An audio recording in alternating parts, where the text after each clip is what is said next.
this morning, which is all of you have gathered at the heart of the concerns of the conference. Contemporary anti-Semitism and the delegitimization of Israel. I'm Goldhagen, and I will just be up here briefly as we have a panel of people who need little or no introduction. The first thing I should say is that there was a typo in the program, and Ann Mayevsky, who is listed as the first person in the next panel, is actually, and always has been, a part of our panel, so she'll be speaking during this session.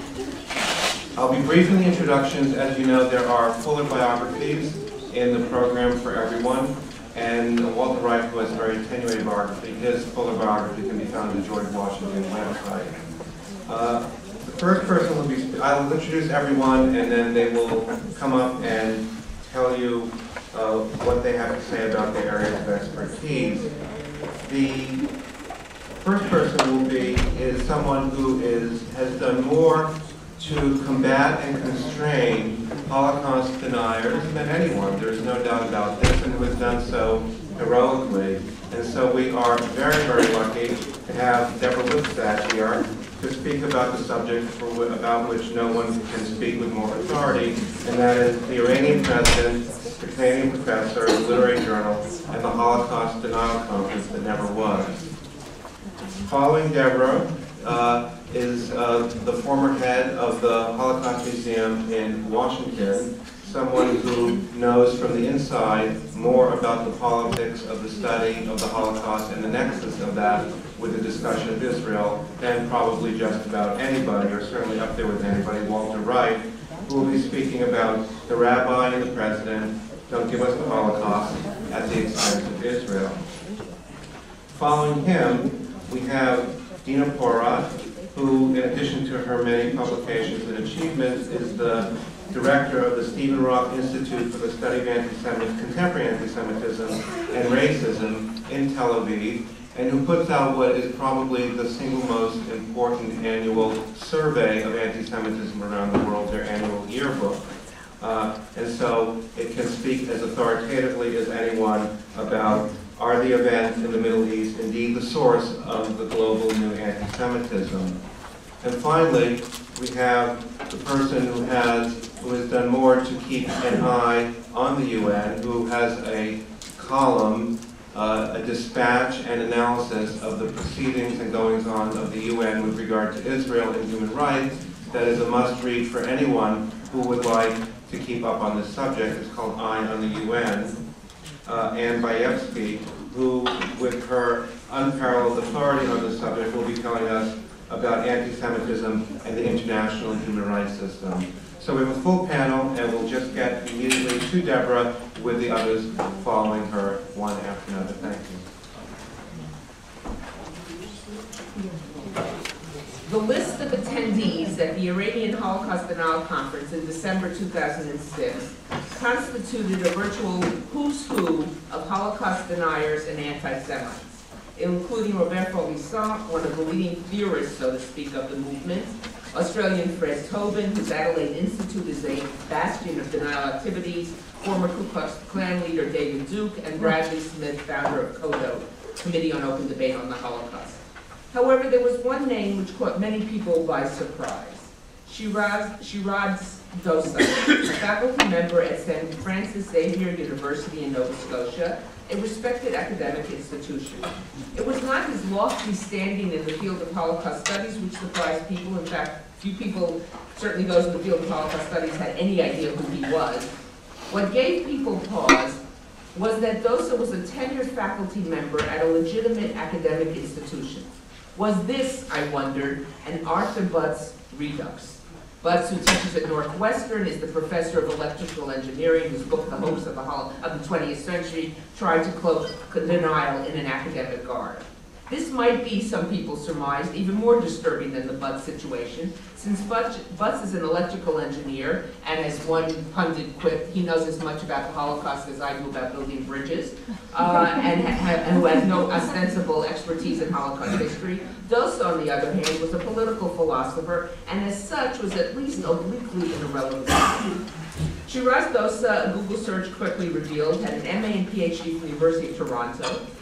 Born, according to his rather self-deprecating St. Francis Xavier webpage, in an unnamed, quote, multiracial British colony in Africa, close quote, has apparently published one book on Hannah Arendt's political philosophy, which contains approximately 8 pages on the Holocaust.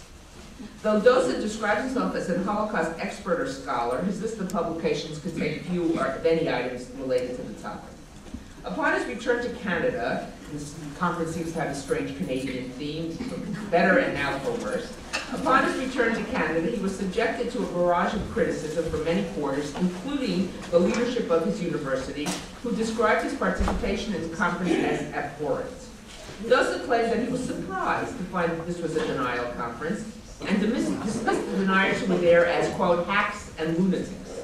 His claim to have been unaware that this was a Holocaust denial conference led John Ibbotson, a columnist in the Globe and Mail, to declare that Dosa was either an idiot or lying. And Ibbotson called for Dosa's firing. A few months later, Dosa struck back with an extensive essay in a small but apparently respected online journal, the Literary Review of Canada. Using language that was pregnant with religious overtones, he lamented the, quote, Spanish Inquisition and Crusade sanctioned by the school and designed to denounce him, a Muslim scholar and Muslim Holocaust scholar. He added, in a seemingly parenthetical observation, who also happens to be an outspoken critic of Israel's brutality in occupied Palestine. The crusade was, he charged, launched by 2 Jewish professors and the Christian chair of the political science department. His use of the term crusade to stress on the religious identity of the so-called inquisitors, and his emphasis that this fight was launched against a Muslim professor were not inconsequential. Even the cover of the journal, which proclaimed a Muslim scholar speaks his mind, picked up on the theme of religious identity. Though designed to be a brief on his own behalf, the essay in fact provides insight in what might have motivated this professor of political theory to participate in such a gathering. The essay alters Dosa's attendance at the conference from an enigma to something rational, if not quite logical. After reading his essay, his participation in the gathering no longer confounded me. Other aspects of this episode, however, remain quite baffling. Now first, a couple of things about his essay itself. Dosa begins by challenging what he describes as 2 fallacies about Ahmadinejad. One, was that he threatened to wipe Israel off the map, and the second, that he was a Holocaust denier. In a paragraph that is either very poorly edited or designed to obfuscate, Dosa writes, the anti-intellectual storm at St. Francis was driven by 2 fallacies pushed by the media and the literati. The first is that Iran's president, Mahmoud Ahmadinejad, has dismissed the Holocaust as a myth and threatened to wipe Israel off the map. In fact, this is Dosa speaking, Ahmadinejad has not denied the Holocaust or proposed Israel's liquidation. He has never done so in any of his speeches on the subject, all delivered in Farsi. As an Iranian specialist, I can attest that both accusations are false. And then his proof, and then his further support. He goes on to say, American Iran experts such as Ron Cole and UK journalists such as Jonathan Steele have come to the same conclusion. While Ahmadinejad's statement about wiping Israel off the map has been challenged by both Cole and Steele, both of whom go to great linguistic lengths to try to make it sound benign, make Ahmadinejad sound benign, neither of them have had anything to say about Ahmadinejad's Holocaust denial. It is unclear whether Professor Dosa wants his readers to believe that Cole and Steele have also challenged the idea that Ahmadinejad is a denier, which they have not, or is he simply expressing himself in a very sloppy fashion. Dosa then goes on to claim that Ahmadinejad has not denied the Holocaust. He has never done so. While he acknowledges that Ahmadinejad's language has been excessive and provocative, he seems to suggest that this is a rational, if not laudatory, characteristic. Quote, he does not really care what we in the West think about Iran or Muslims. He does not kowtow to Western or Israeli diktat. Close quote. According to Dosa, Ahmadinejad has been questioning the mythologizing, the sacralization of the Holocaust, and raises doubts about its scale. Repeatedly in the essay, Dosa refers not to Holocaust denier, but to Holocaust denial / skepticism. Since skepticism is precisely the approach scholars are supposed to adopt, Dosa's use of the term suggests that deniers are part of the scholarly enterprise. Dosa is not, of course, the first one to try to depict deniers as simply inquisitive folks. He is, in fact, echoing the claim deniers have been making for the past 30 years. Calling themselves, quote-unquote, revisionists, they insist that their primary objective is to correct mistakes in history. They wish to be thought of as, quote, an other side in the scholarly conversation about the Holocaust. Dosa's use of the term denial / skepticism is designed to further this goal. It is interesting to note, just as an aside, that deniers themselves may be gravitating away from use of the term revisionist, precisely because it has become so closely linked to denial. For their purposes, it's become almost toxic. In his report on the Iran conference, Australian Holocaust denier Fred Tobin includes the following caption in bold: note, conference theme, a review, not a revision of the Holocaust. Not surprisingly, Dosa tries to give Ahmadinejad cover by claiming that Ahmadinejad is doing exactly what the Jewish scholars, other Jewish scholars such as Tom Segev, have been doing for years. As critical as Segev has been about Israeli politics, he has never, ever echoed anything of Ahmadinejad's sentiments about the Holocaust. But again, it's an attempt to give themselves cover as scholarly skeptics. Then Dosa goes on to argue that not only is Ahmadinejad not a liar, but this wasn't a Holocaust denial conference. It was, in fact, a, quote, global South conference designed to devise an intellectual political response to Western Israeli intervention in Muslim affairs, not Western. He asserts that the presence of a, quote, few notorious Western Christian deniers / skeptics, a couple of neo-Nazis, were used to brand the conference as a denial gathering, when in fact Holocaust deniers were a fringe element. Was this indeed a global conference on Western Israeli intervention in Muslim affairs? Judging from a copy of the program,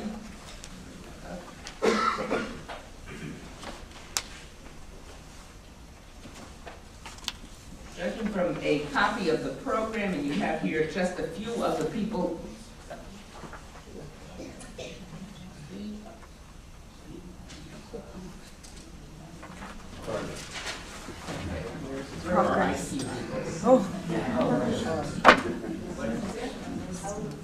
Okay, forget it. The long list shows, and I'm just going to show you the list of topics, and of course over 1/3 of them are direct in the title. Holocaust, Treblinka was not a death camp, the Holocaust demography, talk on the scientific lack of basis for the 6 million figure, gas chamber fraud. Anybody could read this program and then say that this is not a Holocaust denial conference, is either, as Ibbotson said, a liar or an idiot.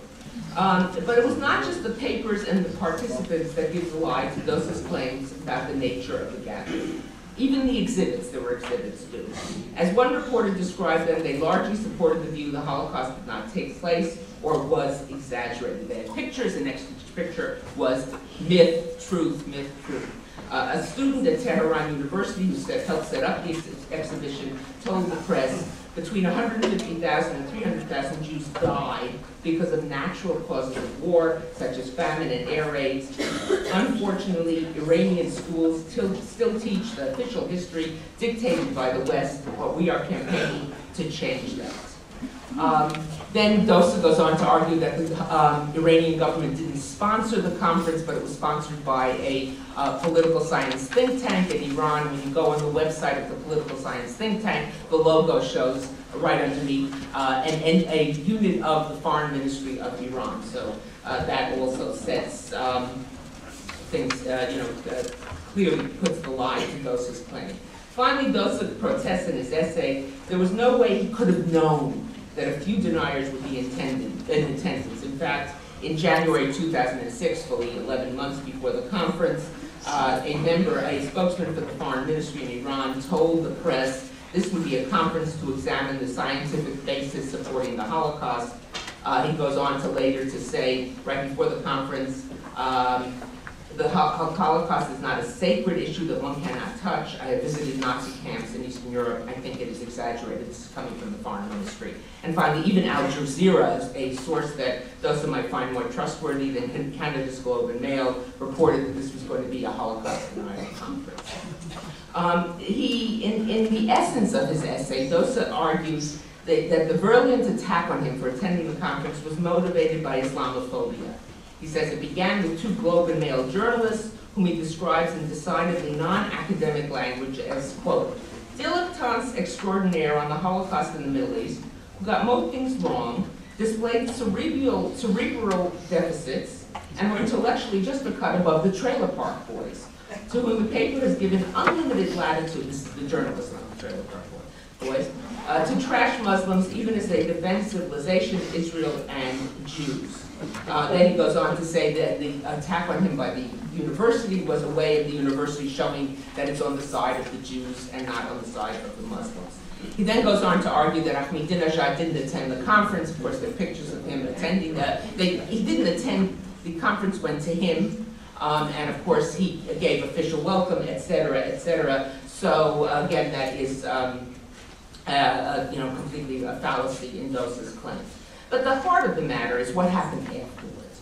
First of all, this essay is published in the Literary Review of Canada, and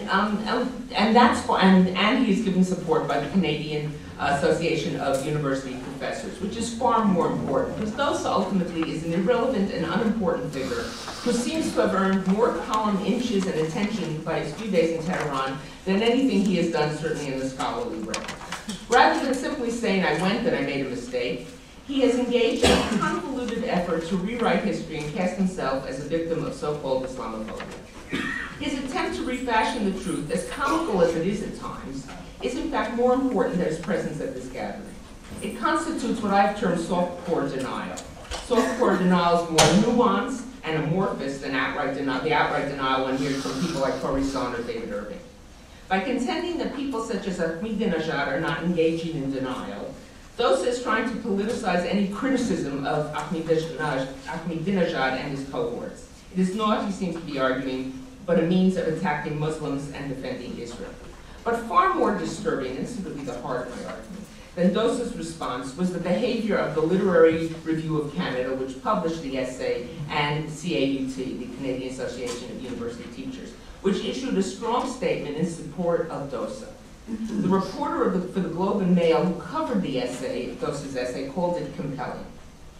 When the Literary Review of Canada published Dosa's essay, it accompanied it with an introductory note in which the editors observed that 4 months after the conference and the controversy over his participation, Dosa wanted to tell his version of the story.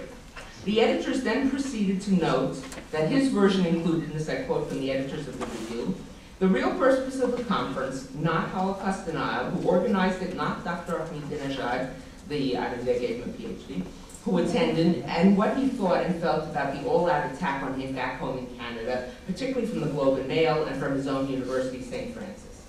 At the Literary Review of Canada, we read his manuscript, which seemed to us to be a serious exploration of the right of academic freedom in Canada and who gets to exercise that right. After rigorous fact-checking that went on for a number of weeks, we agreed that the essay was ready for publication. Now remember, fact-checking of A, this wasn't a Holocaust denial conference, B, Ahmadinejad didn't have anything to do with it, C, Ahmadinejad wasn't there, there were a few lunatics, etc. This is fact-checking, which of course I, in 3 minutes on Google, showed that they were completely, well, I guess to quote the Globe and Mail, either idiots or liars.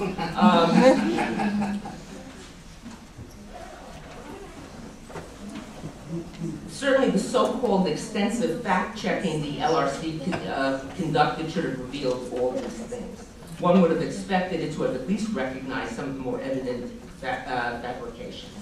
Equally, if not more disturbing, was the statement by the CAUT, which as of this morning has 65,000 members, so it's not a small organization, which was issued right after the conference. It cast the controversy over Dosa's attendance in academic terms, and contended that the reaction to his attendance at the gathering, quote, raises fundamental questions about academic freedom. CAU2 was reacting at least in part to a call by Globe and Mail columnist, that Dosa be fired. It's important to note that Dosa's university, while castigating his attendance, acknowledged his academic freedom, even as it condemned his participation. CAUT insisted that universities can only serve the public interest through the advancement of knowledge if they are places open to the widest diversity of viewpoints and perspectives.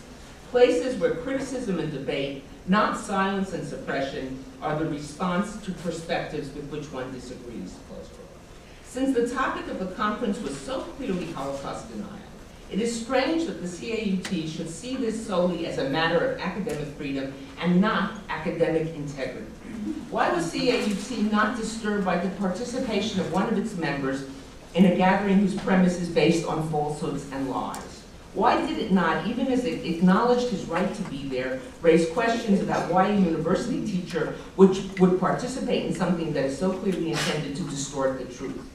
When Dosa returned to Canada, James Turk, the executive director of the CAUT, rose to his defense, casting his words in the context of academic freedom, which he defined as, quote, the right of academic staff to speak the truth as they see it, without repression from the institution, the state, religious authorities, special interest groups, or anyone else, close quote. Turk, the head of the CAUT, compared the way in which Professor Dosa was treated to the 1950s McCarthy period in the United States, which many people feared attending events that were unpopular.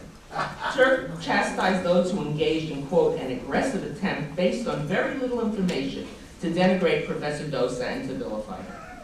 It seems strange for the head of an organization dedicated to university teaching to come so aggressively to the defense of a professor who chose to attend a conference attended by people who not only deny the Holocaust, but also deny the horrors of the American slave trade.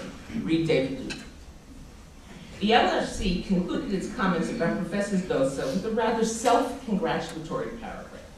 Academic freedom, like all freedom of speech issues, calls on thoughtful citizens to broaden their horizons. It's always individuals who are raising uncomfortable ideas that the majority would rather not hear, who end up excoriated or denigrated in the media, and who are left twisting in the wind by the institutions where they work.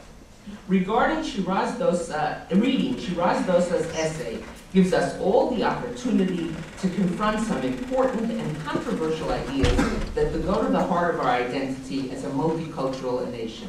We hope you agree. It is noteworthy that these two intellectual and scholarly entities describe the gathering as propagating, quote, important and controversial ideas intended to, quote, broaden horizons, close quote. The LRC, and to somewhat lesser degree the CAUT, seem to believe that Professor Dosa deserves to almost be lauded for participating in such a gathering.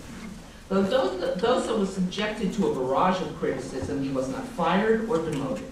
In fact, the statements castigating him, issued by the president of St. Francis and by his colleagues, specifically took note of his right to attend. It is unclear why this criticism violates the notion of academic freedom. Had this been a conference devoted to rewriting the history of American slavery as a great boon to Africans because they got to live in the United States, as a conference participant, David Duke argues, would the case be that the LRC and the CAUT would be rallying to Dosa's defense? While deniers may have been pleased by the conference, they should be ecstatic by the CAUT and LRC's comments. To call Holocaust denial an uncomfortable idea is to ignore the fact that deniers lie, distort, obfuscate in order to make their arguments. For years, deniers have sought academic and scholarly equity with little success. To have their ideas called, quote, important and controversial, close quote, is more than they could have hoped for. Of the LRC and the CAUT, the best that can be said of their reactions, in the words of some unknown pundit, their minds were so open, their brains fell out. Surely the head of the CAUT, since the head of the CAUT referred to the McCarthy hearings to defend Dosa, it is fitting to close by again citing those hearings. To paraphrase a very brave American lawyer, Joseph Welch, who called Senator McCarthy to account after his long rampage on American freedoms, it is appropriate to say, not to Professor Dosa, about whom the answer seems evident, but to the CAUT and the editors of the LRC, have you no sense of decency? Have you no shame? Their responses to the conference can be contrasted with that of an Iranian journalist who, while standing outside the conference, lamented, quote, "It makes me ashamed, so ashamed," close quote. That journalist may be one of the few people to have emerged from this affair with his honor intact. Thank you very much.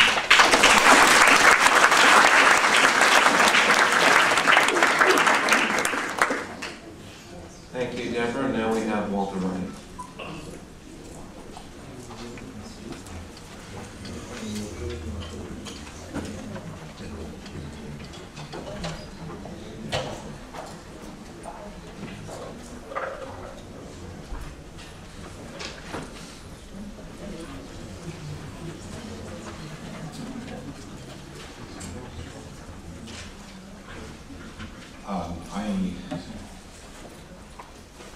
I want to begin as many at this conference. Can people hear me and have a soft voice? As many people in this conference have begun by congratulating Charles Small and YIISA. When I first came to YIISA to give a talk a couple of years ago, I told Charles that having been here at Yale for some years, I was astonished at what he was building, that it was really even possible, given various resistances to such an effort.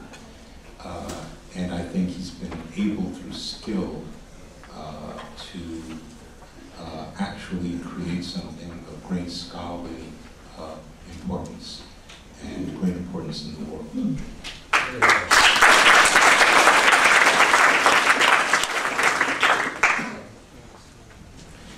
On May 1, 1978,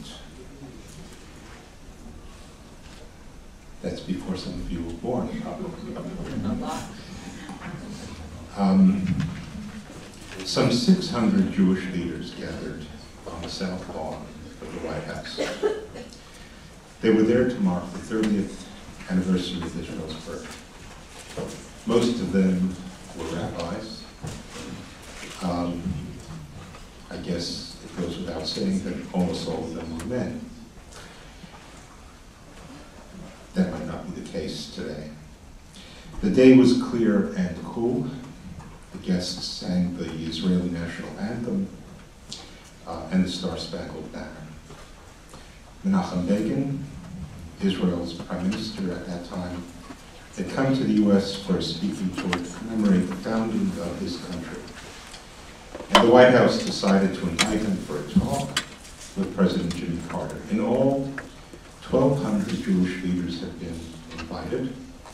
That only 600 came was a poor showing for this grand occasion. Which Jewish leader wouldn't want to be there, and which wouldn't want to have a photo of himself shaking the president's hand? But two reasons could have explained the low turnout. First of all, the Carter-Bacon meeting itself.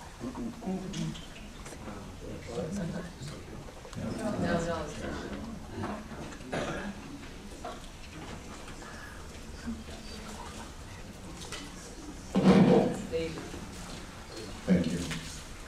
I'm not going to touch it again. Great.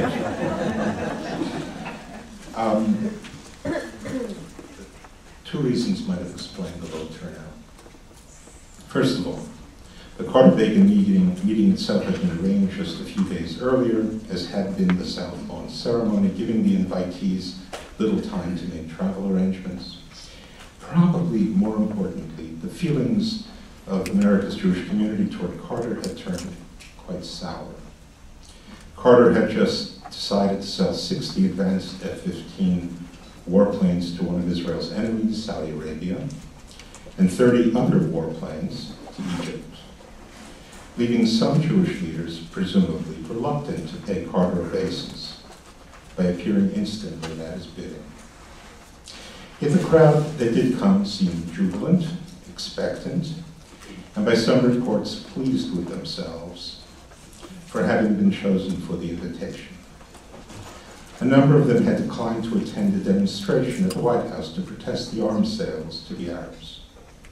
At 1:30, Begin drove up to the entrance of the White House's West Wing in a limousine and was greeted by a grinning Zbigniew Brzezinski, Carter's national security advisor, who had been blamed by some Jews for what they saw as the Carter administration's tilt toward the Arab states.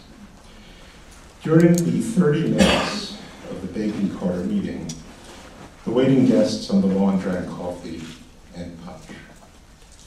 One of the guests, Rabbi Avi Weiss, described in the Washington Post's report of the event as, quote, an intense young rabbi from Riverdale, which is a neighborhood in the Bronx, handed out copies of a letter he had written to Carter. It opposed in polite language the proposed sales of warplanes to Saudi Arabia and to Egypt. Finally, Carter and Begin showed up on the South Lawn. Carter announced that he was appointing a commission to recommend to them ways of memorializing the Holocaust, a commission that eventually recommended the creation of, among other things, the Holocaust Museum. It's very unlikely that Carter had such a large and permanent institution in mind when he announced the creation of the commission. He might have thought they'd recommend a statue or a ceremony, but in any case, coming soon after the airing of the 1978 NBC miniseries Holocaust, seen by about 120 million Americans and ultimately by some 220 million viewers in the US and Europe, and welcomed by the country's Jews, this seemed like an effective way to mollify an important Democratic Party constituency. After all, 70% of voting American Jews had cast their ballots for him. Because of that lopsided percentage, he won New York State, Ohio, and the national election. In announcing the Commission on the Holocaust, Carter described the Holocaust as, quote, the ultimate in man's inhumanity to man. After Begin spoke about the Jews' struggle for survival and freedom, the crowd sang, Am Yisrael Chai, the people of Israel live. The receiving line that formed to shake hands with Carter included the rabbi from the Bronx. Weiss later recalled, as I waited my turn, I wondered whether I could speak truth to power. Memorizing the words I wanted to say to the president in fear that I'd freeze when meeting him, I finally clasped his hand and said, I was one of your strongest supporters, but I'm outraged by your disastrous tilt toward the Arabs. And Mr. President, don't give us the Holocaust at the expense of Israel. The president looked incensed, but I felt good, and access had not prompted me to compromise my principles.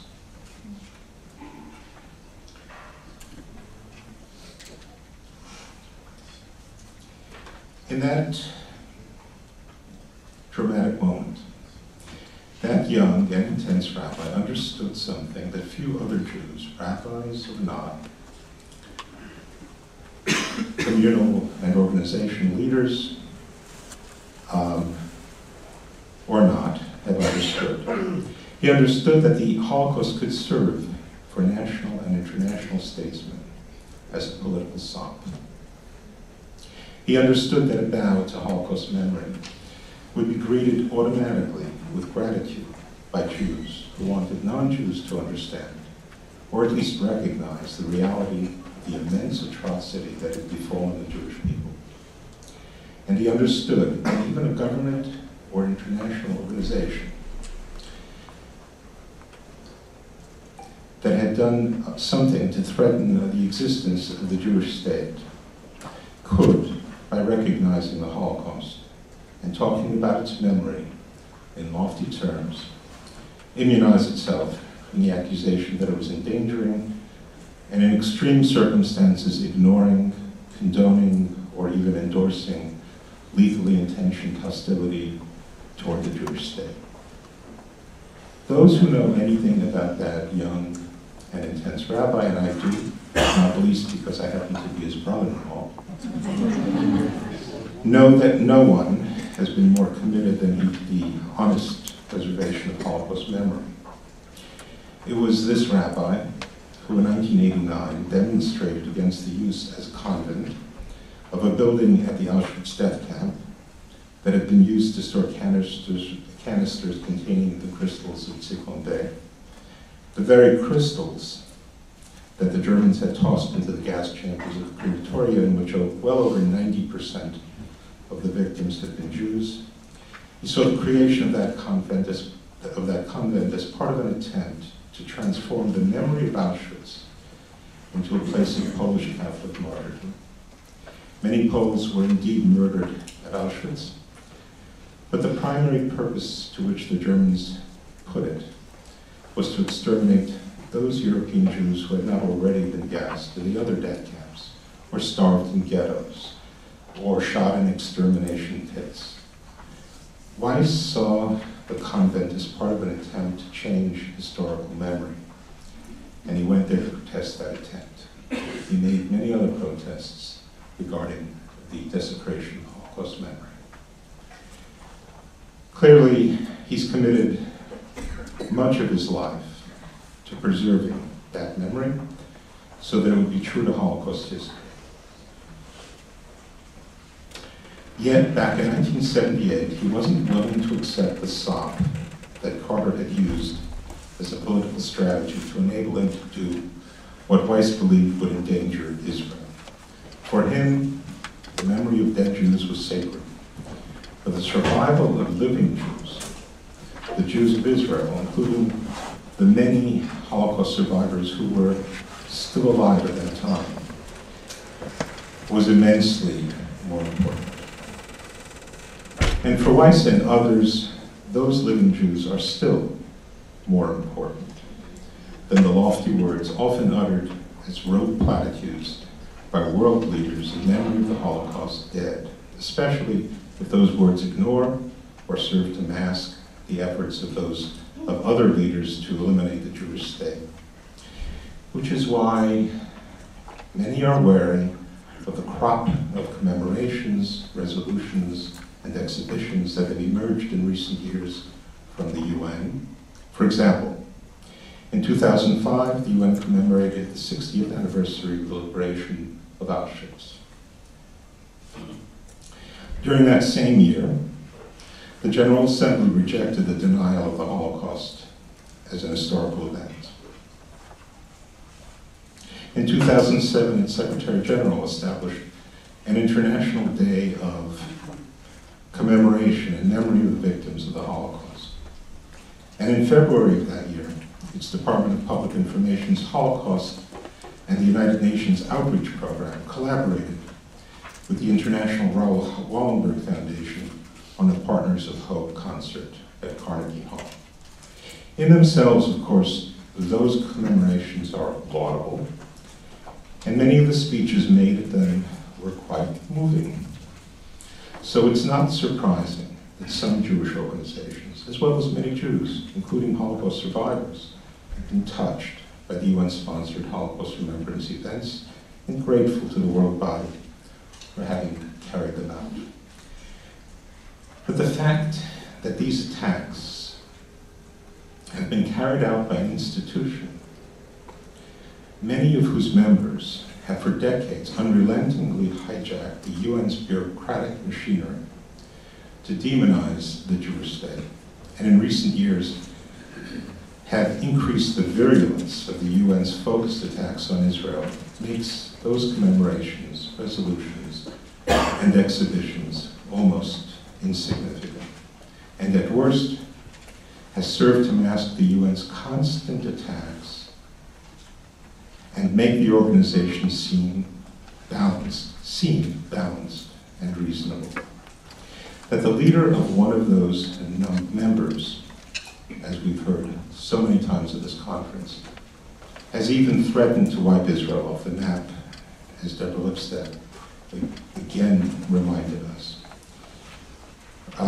That he heads a country that is frantically building nuclear weapons that could do just that, and is warmly applauded by a large segment of the UN when that leader addresses it, even as he excoriates the Jewish state and rejects its right to exist, highlights the hypocrisy, even the bitter mockery, that Holocaust commemorations have sometimes become.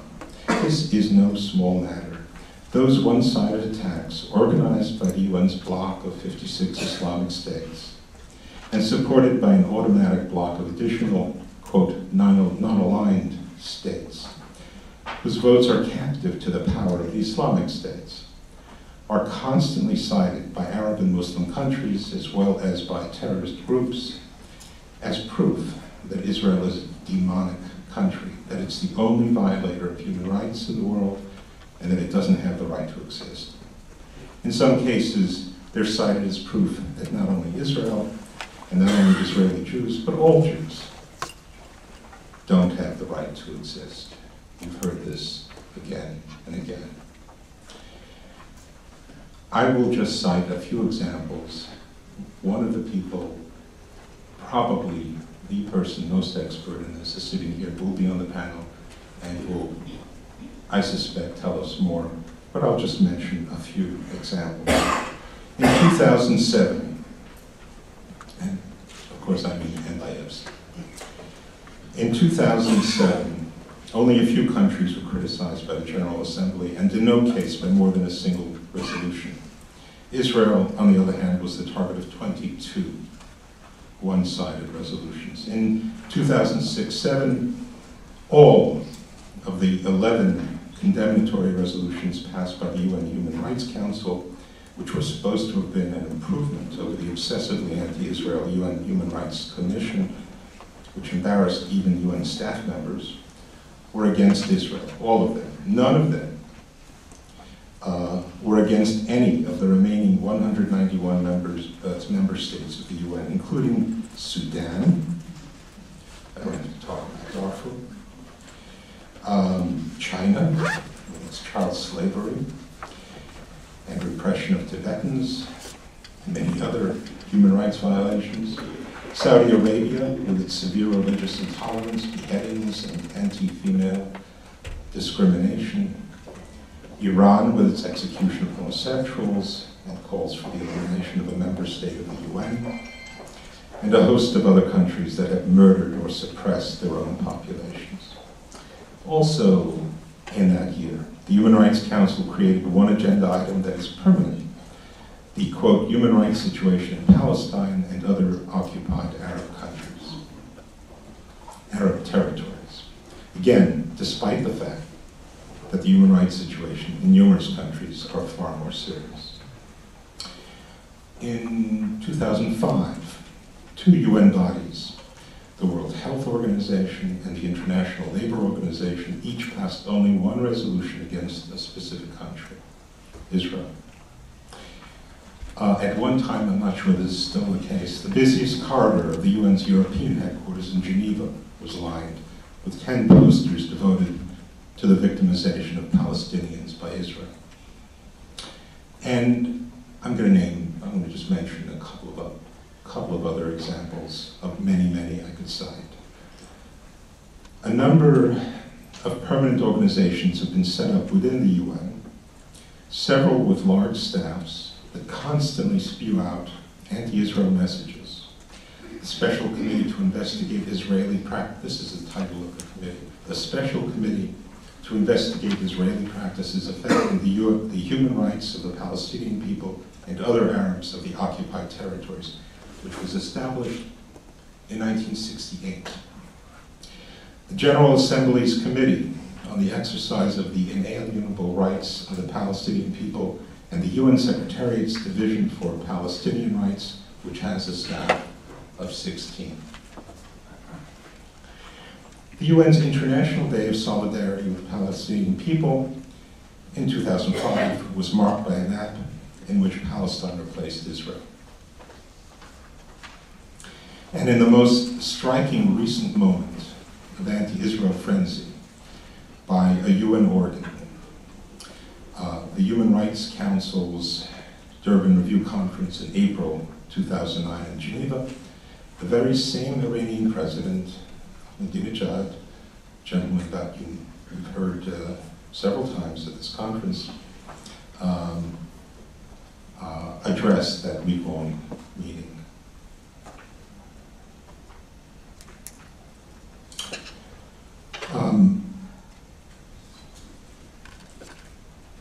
I should say that when in 1978,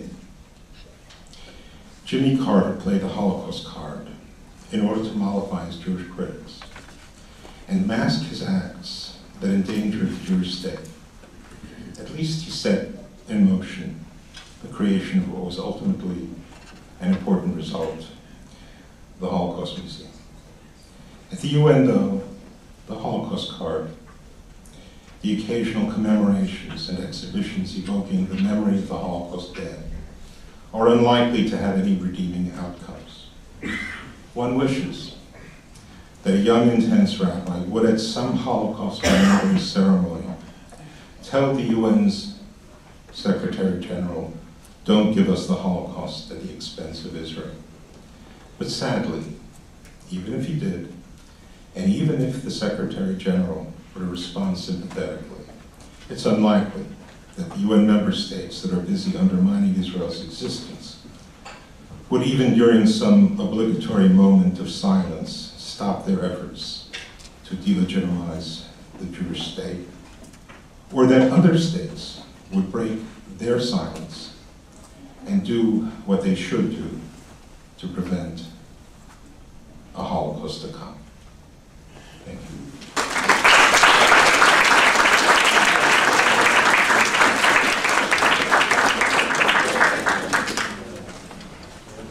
Thank you, Walter. And now we have Dina.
Good morning. Thank you for having invited me. Thank you, Charles, for all the good work. Let me have a good look at the watch. Thank you. That's it. I had, of course, a paper ready, but having heard Ruth Weiss yesterday, I changed it a bit because I'm very glad Ruth is here. I'd like to, we all like to thank you again for a most compelling and penetrating lecture that you have given us. But I changed my paper because I felt your words were not an accusation, I would say, but a challenge, okay? A challenge that you were pointing at a challenge that we did not face yet. And I would like, if possible, to divide my words into two.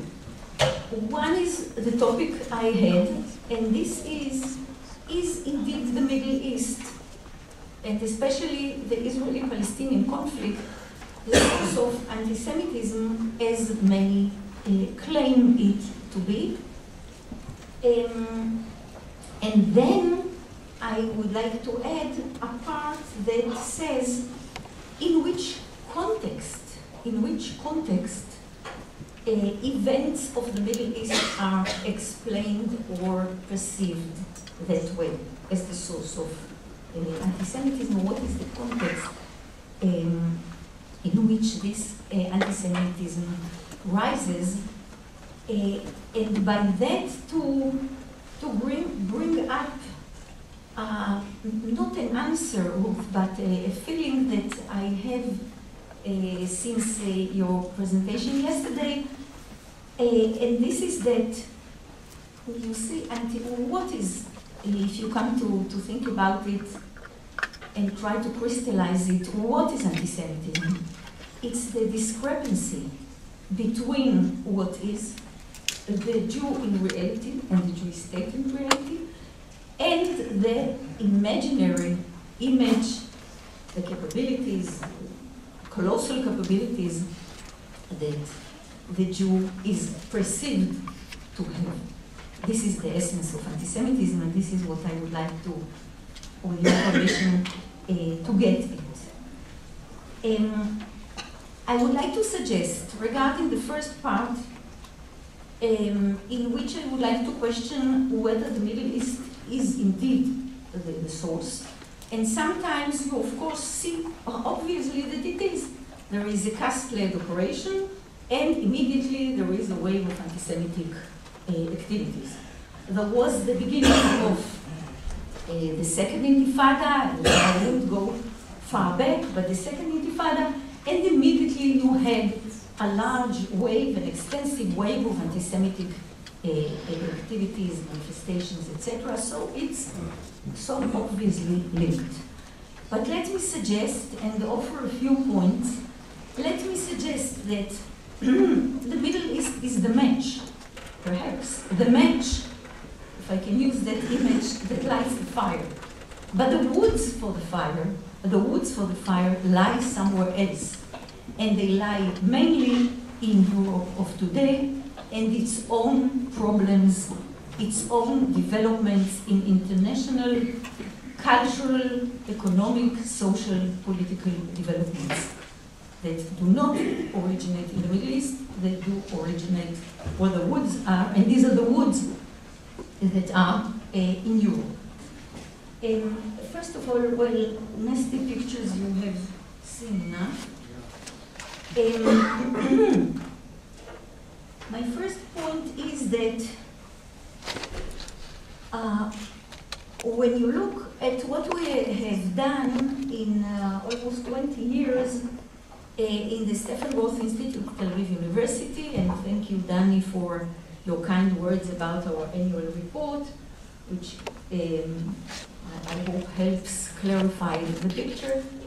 You see, these are the major violent events since '89 and until about a year ago, 2009. And you see they are on the rise, though they have ups and downs. Okay. First point is that we could linger on this diagram for a long time, but let me state it briefly that if you take, if you look at the year and you look at the line, you would see that it comes up and down many times according to events that were outside the Middle East or have an indirect connection. For instance, in 1991, the first rise in this decade had to do with the first Gulf War. It wasn't the Israeli-Palestinian conflict, it was the first Gulf War. Then you see in the middle, I'm just giving examples, you see in the middle of the 90s, you see a more or less stable line between 94 and 96-7. And this is because before that you saw the rise in 93, this was in correlation with activities against foreign workers, minorities coming into Europe, suffering attacks against them, such as Roma, Yugoslav, you name them, they were attacked, and at the same time there was a correlation between attacks against them and attacks against Jews. But it started with them. And then policies and parliamentarians decided to have this public disorder stopped, put many of the perpetrators in prisons, etc., and then they stamped hard on them, and then you had a few more quiet years against the Jews as well. Okay? Then you had a rise that we think, well, that's about this we are less sure. I'm saying we because we are a large staff and we have about 55 people sending the material to us from all over, and this is the time to thank Mike Wine for many long years of friendship and collaboration. Jewish property. You remember the 95 opening of the archives, and a few years after, when documents became clearer, and the demand to have Jewish property back, restored and returned, also gave rise.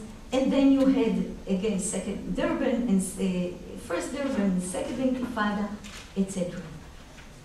So events, manifestations against Jews were all along linked to other events that have a direct effect on the manifestation against Jews.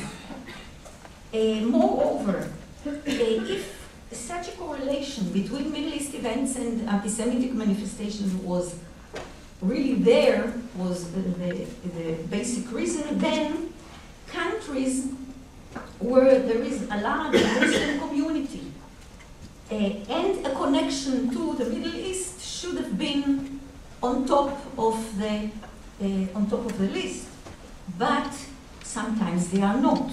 Sometimes they are not. You can see. I skip this. Yeah, these are Canada rising. In United Kingdom has been for many years the one with the largest number, France. These are other countries. Have a look at Russia and the Ukraine. I'll go back to the one with the United Kingdom. In other words, why Russia? If this is the Middle East, Russia and the Eastern countries do not have a large Muslim community, and they are not necessarily involved in the Middle East as such. Canada, a lot has been connected to what happens in Quebec, where Jews wouldn't like to separate themselves from and have an independent French-speaking part, and therefore they are labeled as traitors against their neighbors. So in every place that you touch, you have the local problems and not always necessarily connected to the Middle East. Also the source of immigrants. They could be Muslims, but from Pakistan and India they come to England, from Turkey to Germany. And there was a good report in France showing how they come from Central Africa, the Caribbean, to France. Don't have necessarily any connection to the Middle East. The connection is made by what our colleagues have shown us yesterday, using the Middle East in order to crystallize identity and to capture the youngsters. But this is again not deriving from the Middle East. Also, here it is. You see the coming up and down. Had it been the Middle East only, or even mainly, then it would have come up in the wake of an event, okay, in the Middle East, but then it had to come down, because the event is over. But it comes down not to the formal level. It's still upper than it had been before the event, which means that other reasons and other layers are there and they are not necessarily connected to the Middle East, but come, as we've said, are a result of local and global and economic, etc. Problems, which I'll address in a minute. We've thought a lot about it, and I think the graph shows that when it comes down, does not come down to the formal level. One more point that I would say, I hate to tell you, or it was difficult for us to face it. And this definition of difficult to face, I think accompanies a lot of what we have heard yesterday. And because you see sometimes the reality is harsh and threatening, and it's hard to face. What I'm speaking about is that what we saw while monitoring what happened during Castled gave us the thought, and then we checked it, that once, before Castled, that is January 2009 mainly, what you had was something happened, and then there was a reaction, okay? And the question is whether these were the woods or the match that leads the reaction. In Castled, it wasn't a reaction to events that happened, or to what the IDF did, or to what Israel did. In Castled, the wave was prepared before. It was pre-prepared, and it waited for the match. And you could see it, or the thought was for us clarified, the assumption was clarified for us when we took a good look at many photos of demonstrations that took place at the time. Demonstrations were similar, slogans were similar, organizers sometimes were similar, and I'd like very much to go back to what Ruth Weiss stirred in me yesterday. And this is that, what is the context that allows, first of all, the belief that this is the Middle East, namely the accusation that this is the Middle East or the Israeli-Palestinian conflict, and what is the context that not only allows but builds these woods that are set there for the fire.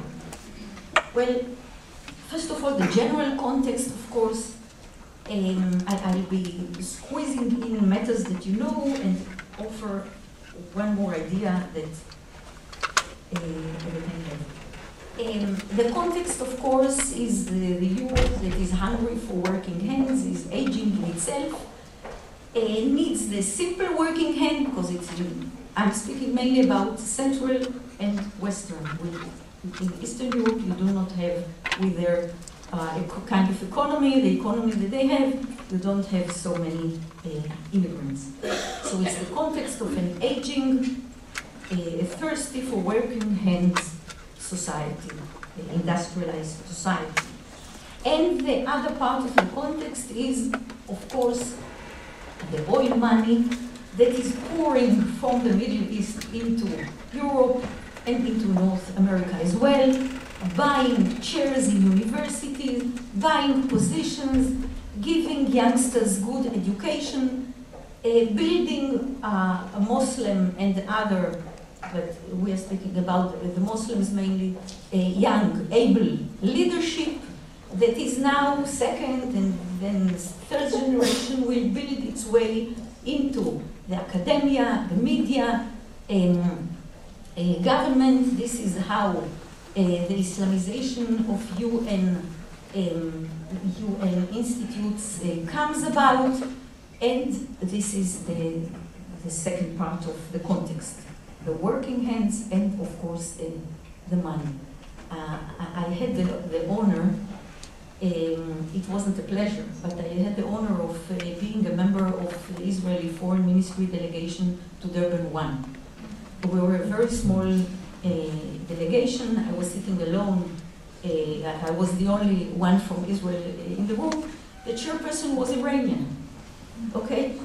And he did what he liked. My chances, sorry.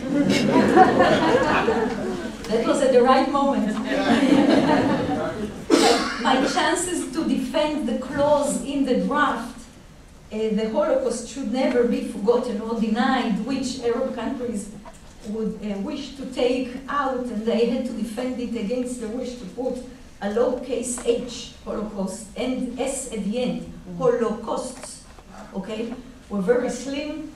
I did what I could. This is a different story, but believe me, he gave the floor to all 54 states members in the Muslim, in the Arab League and the Muslim Union before and then he said, Gewalt, there is just 1 more minute left. Israel, you have a minute to explain to us why the Holocaust should. Okay, so what I would like to suggest is that we have been dealing a lot with the able work of our friends and colleagues yesterday, and we've learned so much about the Islamists and the anti-Semitism and built-in anti-Semitism in what they do. I would like to suggest that the spread of their anti-Semitic activity and the rise in manifestations that you've seen is possible because of meeting points between them and between them and their interests and interests of parts mainly in Western Central Europe. And if not for the weren't it for the meeting points, the reality would have been different. So I'm suggesting not to deal with Islamists in separate, but only in the context of meeting points. And I would like to state 2. I'm okay? Okay. I'd like to state 2 of them. One is the meeting points between Islamists and radical left, and sometimes not so radical left. You would be right to say that the left is so different and it's not a necessary, that this pact is absurd, and etc., etc. But both sides, Islamists and radical left, have a long line of meeting points about which they agree. And I will state them very briefly. They are both anti-Americans in Europe. They are anti-globalization, because the economy, as perceived in the Arab countries, is not, it is that modernization and the women work, etc., is contrary to Islam. So they are anti-Americans, they are anti-globalization. They are certainly, suddenly, both sides anti-racist. The left, of course, but okay, they're anti-racist, they're anti-fascist, and they're anti-colonials, post-colonials. You have a certain type that you can see in these UN conferences, where you have the diplomats, that's one word, and you have the NGOs, that's another word. And you can see this type of an idealist young person for whom the vacuum of ideals in our recent world, the vacuum of ideals that has to be filled, is being filled by this being anti-this, this, and that. It's a certain type of a person, idealist originally, okay?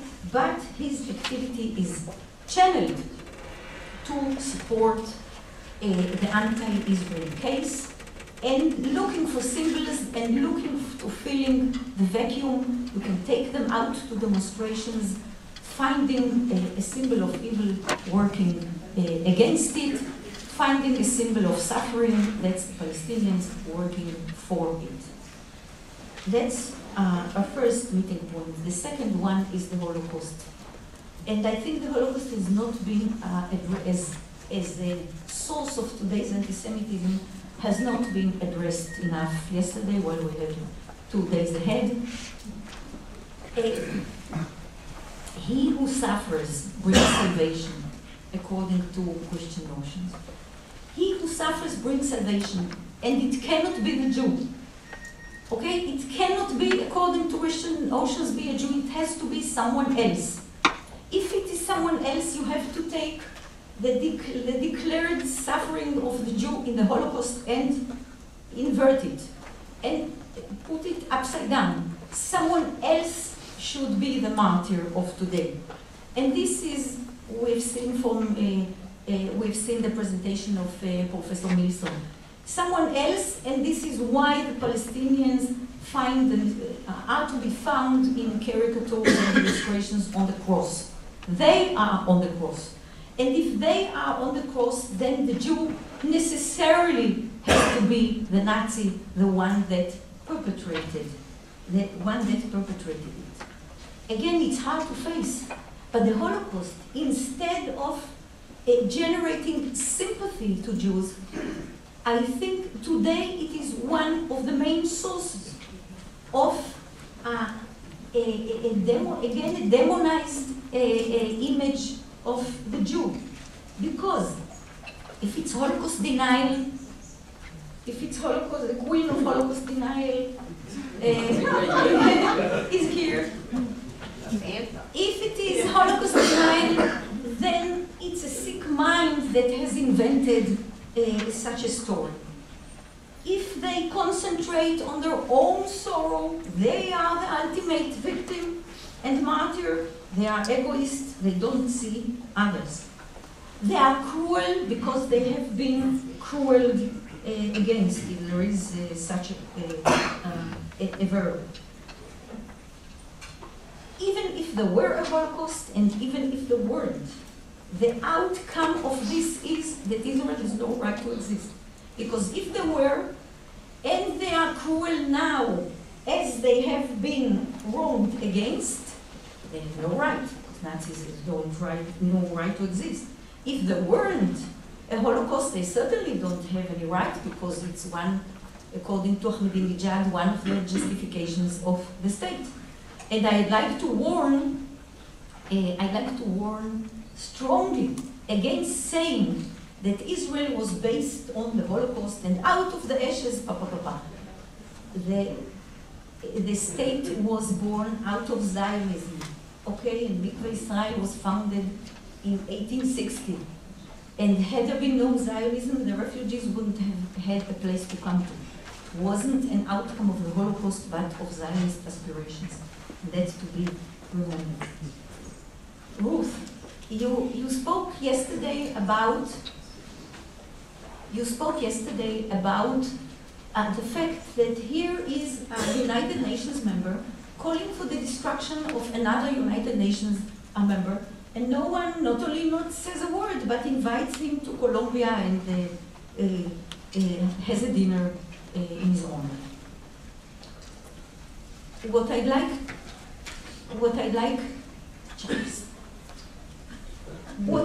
to say, well, I'm a teacher.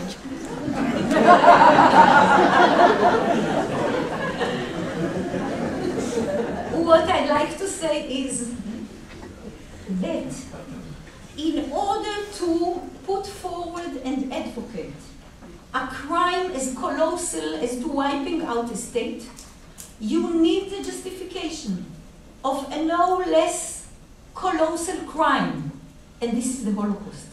It is the Holocaust, not politics, and not Middle East, that is behind the possibility to say or to advocate the wiping out of a state.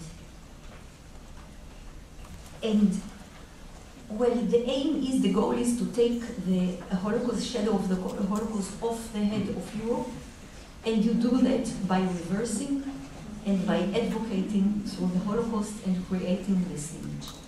Now I'd like to borrow Danny 1 moment. I'd like to end, I know these are grim prospects, but I'd like to end with a point in which I really answer Ruth, and this is regarding the forefathers of Zionism. You know, we have read, you're right, that they hoped for the creation of a state that would diminish, if not abolish, anti-Semitism. That was the wish, it's written, but it was a wish. They were knowing enough and clever enough, Pinsker and Herzl, we swallowed them at high school, and later they were clever enough to understand that they cannot write on page 20 of the State for the Jewish State, that they would like, that they know that anti-Semitism is deeply rooted for centuries, and then at page 25, wish it would be abolished right after or soon after a state is born. It's not possible. And they knew it wasn't possible. So I read again, not yesterday, but I reread all of them recently, and I would like to say that the word that comes up time and again in Herzl's writings is not abolishing anti-Semitism, but honor, respect. We would be respected. We'll have a state that in which a Jew would be respected. And he was humiliated a number of times, and he didn't forget it, the person of Herzl's stature upbringing. So, I'd like to end with reminding you of a few pages in Amos Oz, סיפור על אהבה וחושך, a story about love and darkness, whom some of you might have read, a fabulous book. And there is this description of the night of the vote in Lake Success, 1947, the vote for petition and the Jewish state. And he describes everyone is out in all streets of almost state Israel, and the result is announced, and he describes a cry not necessarily of joy, but a cry all over. And he's startled, and his father comes to him and says, and Amos Oz says, it was the first and last time I ever saw my father crying.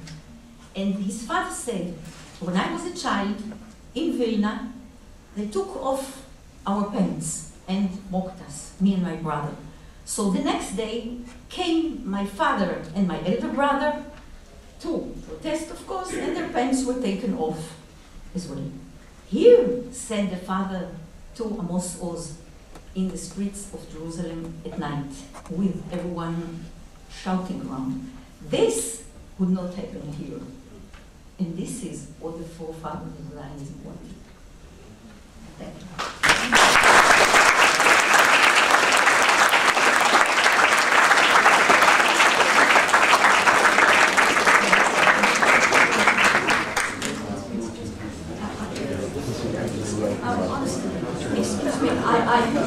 Dina, I don't see any difference with you, but please excuse me. I'm about to have a grandchild.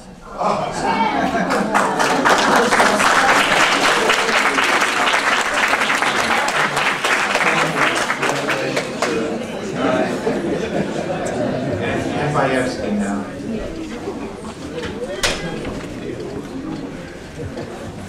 Well, I can't talk now. Actually, I just put on my glasses.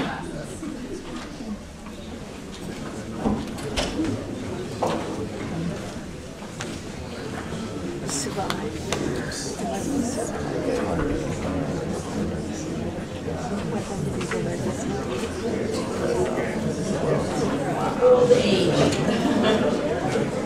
2 glasses, what can I say?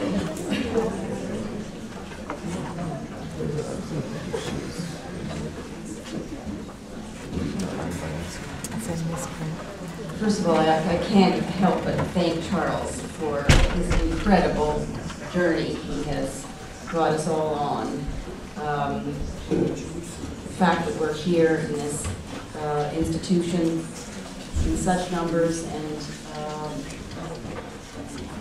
it's really incredible. Thank you, Charles. The single most important form of anti-Semitism today should be painfully clear. The numbers of people affected and the level of the threat point inexorably one way, to the hate and discrimination directed towards 5.5 million Jews who dare to inhabit and thrive in a Jewish homeland. that tiny parcel of land called Israel. But what should be obvious is not. For modern anti-Semitism thrives because of not one, but two parties, the anti-Semites and the facilitators who cover their tracks. These facilitators aid and abet modern anti-Semitism by denying its application to the Jewish state. They are as disturbing and as dangerous as anti-Semites themselves because they are destroying the fabric of civilization from within, its moral standards, its legal systems, and its international institutions. You know them by other names, the peace activists who promote war, the human rights experts who promote xenophobia, and the academics who promote narrow-minded intolerance. Hypocrisy isn't new, but it's always unsettling. And if there is to be any hope of reversing its contemporary success, it lies with exposing the contradictions, demonstrating the imminent and existential threats posed, and appealing to reason, not in the abstract, but in the minds of November voters, congressional financiers, university hiring committees, and philanthropists. I cannot vote in an American election. I do not have deep pockets, and I have no control over the hiring practices of the ivory tower. But I can lay out before you one of the world's most dangerous contradictions. The United Nations rose from the ashes of the Jewish victims on the promise of never again. Today, it is the leading global sponsor of anti-Semitism. Its destructive force is magnified by a combination of three factors: the vast political energy invested in the organization by the enemies of the Jewish people, the unconditional backing of human rights aficionados claiming to speak for civil society, and the strong support that the institution receives from the Obama administration.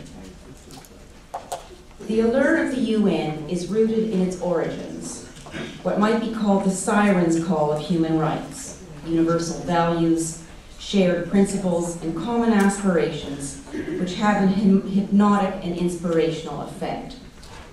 The UN, riding the reputations of early champions such as Eleanor Roosevelt and René Cassin, captured the globe's collective imagination. Roosevelt became the first chair of the UN's lead human rights body, the Commission on Human Rights, and human rights became the world's strongest ideological currency. Over the decades, however, the Commission's reputation plummeted, and in 2006 it was replaced by the UN Human Rights Council. The Council is emblematic of modern anti-Semitism and its corrosive effect on the moral and legal standards purporting to govern civilized discourse. Let us examine the spectacle of the lead human rights body of the world's leading international organizations. To begin with, a country's actual respect for human rights has nothing to do with its electability to the Council and its resulting influence over international human rights policy. Members include numerous states with among the world's worst human rights records: Saudi Arabia, Kyrgyzstan, Libya, Angola, Cuba, China, and Russia, to name a few. According to Freedom House rankings, less than half of the Council members are fully free democracies. Membership is divided among 5 regional groups, and the African and Asian groups hold the majority. In turn, the member states of the Organization of the Islamic Conference have carefully ensured that elections have given them the majority of each of the African and Asian groups. So they hold the balance of power. Membership has real consequences. From the moment of birth, the Council has had a single dominant aim: the demonization and delegitimization of Israel. Consider the following facts. The Council has a standing agenda of 10 items. One is reserved specifically for condemning Israel. One is for all other 191 UN states. Should anybody consider situations in these states to raise what the agenda calls human rights situations that require the Council's attention. The Council has had 14 regular sessions on human rights issues everywhere, and 6 special sessions to condemn Israel alone. The Council has had only one urgent debate on human rights anywhere. It was dedicated to alleged human rights violations by Israel. The Council has adopted more resolutions and decisions condemning Israel than all other 191 UN states combined. By comparison, countries like Iran, Syria, Zimbabwe, and Libya have never been the subject of a single resolution. The Council currently sponsors 3 investigative bodies on Israel alone, while 184 of the remaining 191 UN members merit nothing at all. Nothing, despite the billions of people affected, for example, by Saudi Arabia's gender apartheid, Egypt's systematic torture, China's iron fist, and Russia's predilection permanently to silence human rights defenders. In fact, in just 4 years, the Council has deliberately terminated investigations or examinations of such human rights models as Cuba, Belarus, the Democratic Republic of the Congo, Liberia, Kyrgyzstan, Uzbekistan, Iran, Turkmenistan, and Guinea. In addition to this staggering array of discrimination and double standards applied only to Israel, the old-fashioned kind of anti-Semitism is never far from the surface of the Council's bogus moral disapprobation. This past June, during the Council's 14th session, the Syrian representative made the following public statement, and I'm quoting, "Israel is a state that is built on hatred. Let me quote a song that a group of children on a school bus in Israel sing merrily as they go to school, and I quote, 'With my teeth I will rip your flesh, with my mouth I will suck your blood.'" End of quote. What was the response? The president of the Council, Belgian Ambassador Alex van Leeuwen, was in the chair during this crude and unmistakable blood libel. Finding nothing unusual in the speech, he said, "Thank you," before turning his attention to the next speaker. Lest you make any mistake, he had alternatives. Ambassador van Leeuwen has previously had no difficulty interrupting or castigating speakers, myself included, for failure to exhibit what he calls dignity, tolerance, and respect, none of which he applied to the Syrian. Turning the Council into a platform for anti-Semitism, therefore, took 2, the Syrian and the European Union ambassador, the anti-Semite and his or her enabler. The Council's record was clear when the President of the United States decided to grant it American support. In one of his first international policy moves, President Obama insisted that the United States become a member of the Council and committed U.S. taxpayers to pay 22% of its operating budget. Now an active member, the U.S. lends the Council's dangerous anti-human rights and anti-Semitic activities the cover of legitimacy. Administration representatives periodically claim that a U.S. presence improves the chances of reforming the Council. Now that a scheduled 5-year review is underway, it is clear to all participants that those who control the Council and the General Assembly have no interest in reform, while the U.S. is perceived as carrying 0 political weight in this context. The reform excuse is pure fiction. So the world of international human rights presents a noxious mixture of anti-Semites working alongside those who profess disgust, but signal cooperation. The series of UN investigations now proceeding on the Gaza war and the flotilla episodes offer 2 good examples of the yin and yang of anti-Semitism in current international politics. In late 2008 and early 2009, Israel finally responded to 8 years of rocket attacks emanating from Gaza against its civilian population. The UN responded too. After standing on the sidelines during conflicts that have resulted in the deaths, rape, homelessness, and persecution of hundreds of thousands around the world. It went on an unprecedented 3-week blitz to terminate Israel's right to act in self-defense. In 3 weeks, it held an emergency session of the General Assembly and a special session of the Human Rights Council. It adopted a Security Council resolution, a General Assembly resolution, and a Human Rights Council resolution. The General Assembly president at the time, Miguel Vizcarra Brockman of Nicaragua, held a news conference.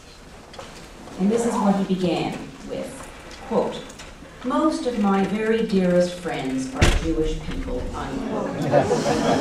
And then he went on to display a photo of what he said were some rabbis from an Orthodox community in Jerusalem holding a sign reading, "Stop the Massacre in Gaza."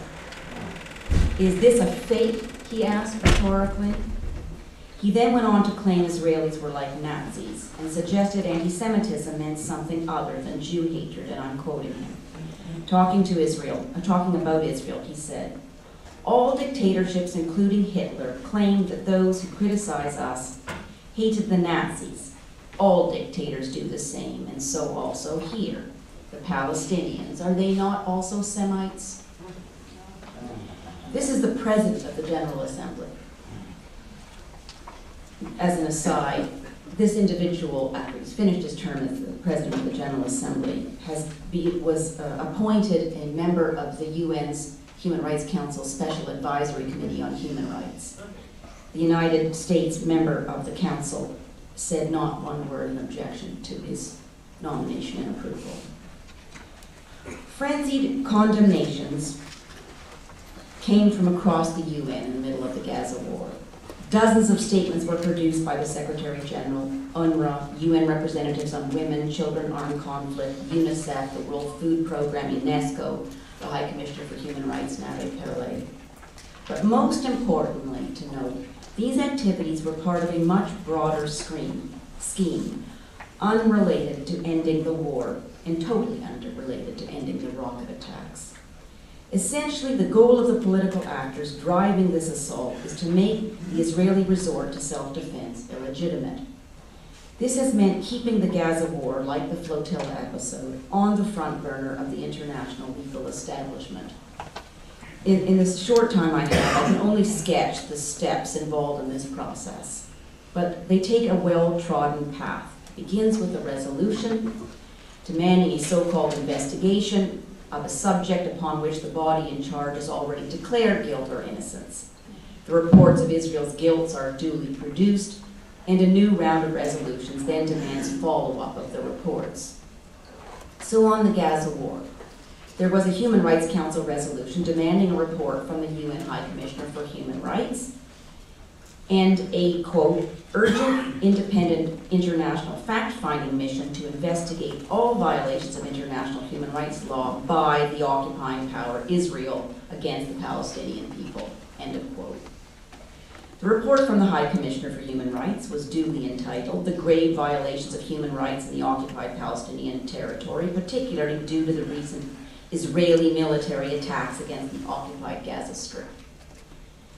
It directs its recommendations specifically only to Israel without even naming Hamas. Then came the report of the urgent fact-finding mission, also known as the Goldstone Report. Goldstone and the other 3 members of his team had each publicly declared Israel guilty of crimes before they were even appointed. The Goldstone Report is a classic example of the workings of modern anti-Semitism. The central abomination in this report, cutting right to the chase here, it's 500 pages long, is its finding that Israel, quote, deliberately terrorized a civilian population. Israeli violence against civilians was part of a deliberate policy. This is not an accusation that mistakes were made in the course of war, or that the force used in response to years of rocket attacks against Israel's own civilian population was somehow disproportionate.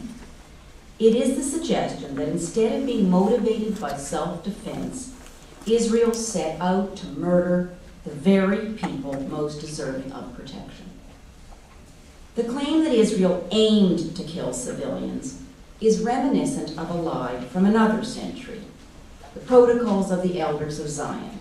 For in effect, The Goldstone report repeats this ancient blood libel, the allegation of bloodthirsty Jews intent on butchering the innocent. The allegation is not only false and defamatory, of course, it has given a green light to hate and terror directed towards Israelis. At the Human Rights Council and the General Assembly, the Goldstone report has licensed a firestorm of hate speech, all of which is webcast around the globe, translated into multiple languages, and permanently archived for your students and others around the world. Speaker after speaker claimed Israel is, and I'm just quoting them all, guilty of crimes against humanity, willful killings, brutal massacres, genocide, ethnic cleansing, and a policy of extermination against the Palestinian people. This kind of language was never intended to be an abstraction, and like so many believe the United Nations is somehow just hot air. The punchline and the point of the UN commissioning the Goldstone report has always been in plain sight, the denial of Israel's right to exist. As a Libyan representative put it, Zionist crimes in Palestine began with the arrival of the first Zionist settlers in Palestine. They're not something new, and they've become systematic since the establishment of what is called Israel. These Zionist occupiers have used every form and method of terror against Palestinians for over 60 years. End of quote. There were no interruptions, no call to order, no repercussions for challenging the legitimacy of a UN member state. On the contrary, the Goldstone report has only been magnified since. The year-old Goldstone report was first released in September of last year, is now the focus of a new UN team, tasked with the job of reporting on its implementation. In many ways, the new team headed by German lawyer Christian Tomaschott is even more threatening than the original, since it is charged with reviewing the bona fides of Israel's entire legal system.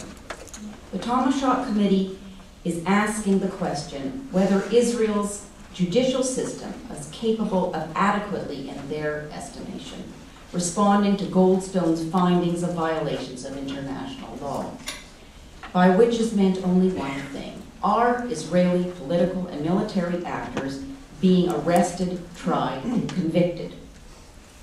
If this is not done by the Israeli judicial system, Tomaschott has already suggested it must be accomplished by other states. And in fact, the Goldstone report has already fueled attempts to prosecute Israeli leaders in such places as the United Kingdom. We need to label the campaign to confront Jews, physically assault them through false arrest and incarceration for what it is. We are witnessing the launch of a modern-day pogrom against the individuals at the helm of Jewish self-determination. Although I don't have much time, I'll just point to the flotilla episode.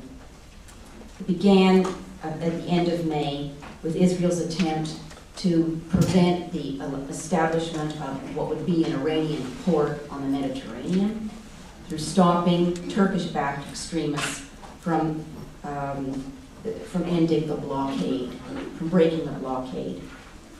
Within 24 hours, with an unprecedented speed, the Security Council adopted a presidential statement calling for the establishment of an independent and impartial investigation. The Obama administration approved of that security. It could only have a presidential statement. It could only have been issued unanimously. So within 24 hours, they jump on the bandwagon. Then Israel decided to create its own investigation and in an unprecedented manner added 2 international observers to its investigative team in response to the Obama administration's members' various suggestions that somehow an Israeli-only team in a democratic society governed by the rule of law was inadequate. But that wasn't sufficient. Within another 24 hours, the Human Rights Council adopted a resolution and created a new investigative team of its own making. Then what happened? That was in June. The Obama administration kept the pressure up on Israel. They said that even the investigative team with 2 Israeli participants was insufficient, and they insisted that Israel cooperate with the creation of a Secretary General's investigative team. The negotiations went on back and forth. Israel strongly resisted the creation of yet another investigation of the flotilla episode, which, bear in mind, resulted in the deaths of 9 people, as opposed to the hundreds of deaths which have happened in the intervening period around the world, hundreds and thousands around the world. Eventually, through political suasion, which only the United States, of course, is capable of, Israel capitulated and, against, I think, the judgment of many, agreed to participate in this Secretary General's investigation. So now we have a classic case of double jeopardy. Human Rights Council investigation. I should say one other thing, and that is U.S. UN Ambassador Susan Rice stated when Israel agreed to participate in the Secretary General's investigation of the flotilla that the Human Rights Council investigation was now redundant and unnecessary, and suggested that it would disappear, both to Israelis and in her public statements. And obviously, the United States was completely incapable of ensuring that result. And in fact, the Human Rights Council resolution investigative team has already begun and has in fact met in Geneva and is now going to various parts of the Middle East, so far excluding Israel. So what you have is a classic case of double jeopardy. Israel is subject to the Israeli investigation, the Human Rights Council investigation, and a Secretary General's investigation. Secretary General's investigation, by the way, called for a first report in the middle of September. No accident, because that is when all the presidents and prime ministers around the globe will convene in New York and at the same moment, so that this preliminary investigative report will be available to them at that time for, no doubt, future pressures being brought to bear upon Israel. So that's the flotilla investigation. But what I would say is point out one other thing as an aside, and that is the Durban reference. The Durban reference, the Durban declaration we know all about, but what you may not be aware of is that the Obama administration has reversed policy on the Durban outcome and follow-up procedure.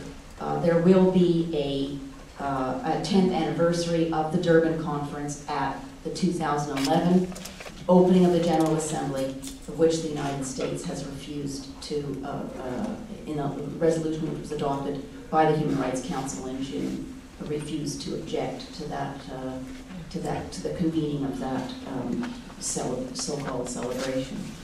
So this is the face of modern anti-Semitism, denying Israel the right to fight back, eliminating the Jewish state by lethal politics, by perverting law in order to deny equality, by appropriating the language of human rights in the cause of perpetuating human rights abuse.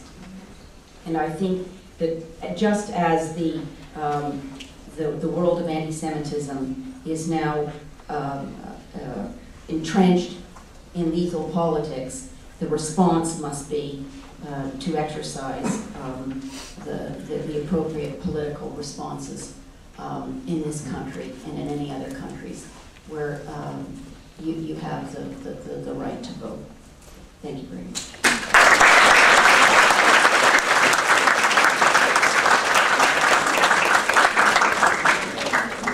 Thank you, Anne. Thank you, everyone, for a stimulating panel. And now we will take a break and reconvene.